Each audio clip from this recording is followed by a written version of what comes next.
Good day to each and everyone, especially to you, ma'am. I'm Daniel from BTBT 82E. Today, we will going to discuss about my topic. So my topic is evolution of the Philippines constitutions. So what is evolution of Philippines constitutions?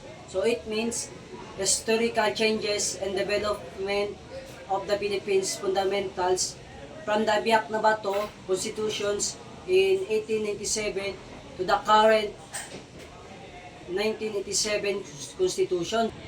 Let's start in the 1897 Biak na Bato constitution.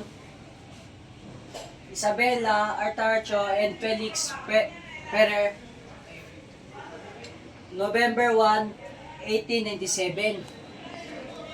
So, was the first attempt to create a formal government during the Philippine Revolution.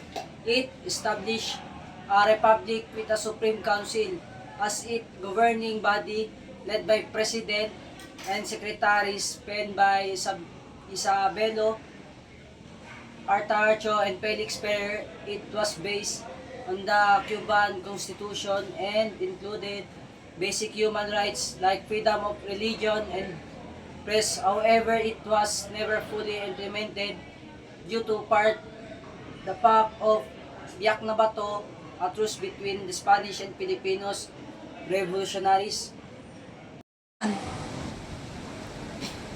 Malolos Constitutions, 1899.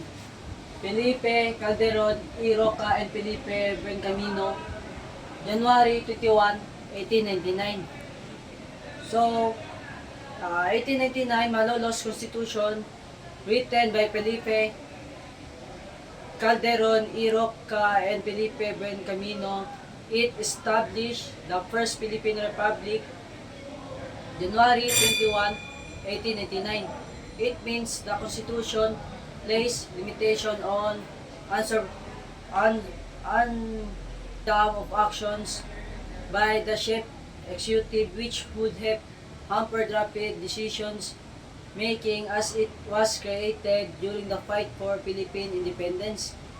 From Spain, the central idea behind the Constitution was the concept known as the retroversion of sovereignty to the people. This legal principle directly challenge and legitimacy and authority of colonial rule under the Spanish Empire.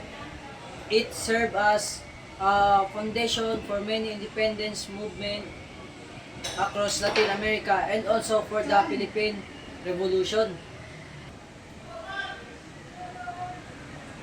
So, I'm going to proceed to the next. Constitutions, 1935. Constitution, Convention, Delegates, May 14, 1935. So, created by Constitution, Convention, Delegates, May 14, 1935. The Constitution is the law that organized the Philippine government during the Commonwealth period. It was written by elected delegates starting May 14, 1935. And created a presidential system with three branches of government: executive, legislative, and judicial. It guided the country until 1973. Let's proceed to the 1943 Constitution. Philippine Executive Commissions, January 1, 1943.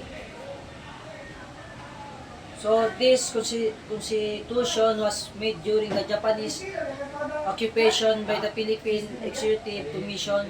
It created a government that looked independent but was actually controlled by Japan. Filipinos had limited power and freedom under this system. And next, 1973. Constitutional Convention of 1971 on January 17, 1973.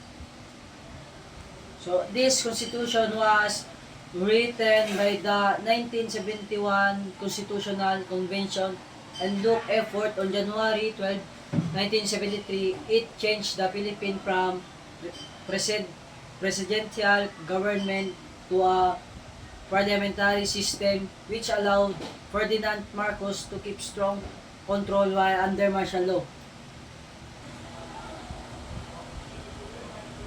And next, Provisional Constitution of the Republic of the Philippines, which is Corazon C. Aquino. So, Provisional Constitution of the Republic of the Philippines, issued by Corazon C. Aquino in 1986 to transition back to democracy. This was issued by President Corazon C. Aquino after the People Power Revolution. It served as a temporary constitution to help the Philippines return to democracy. After the Marcos dictatorship, it gave Aquino the authority to recognize the government while preparing for all creation of a new fully democratic constitution, the 1987 Constitution. So, and lastly, the 1987 Constitution, Constitutional Commission of 1986 on February 2, 1987. So, created by Constitutional Commission of 1987 February 2, 1987 is the current constitution written by the 1886 Constitutional Commission and approved on February 2, 1987. This is the current Constitution of the Philippines. It restored democracy, protect human rights, strength, check and balance, and set up the government with the three branches: executive, legislative, and judicial. It was created after the Marcos dictatorship to ensure freedom and prevent abuse of power. So that's for today.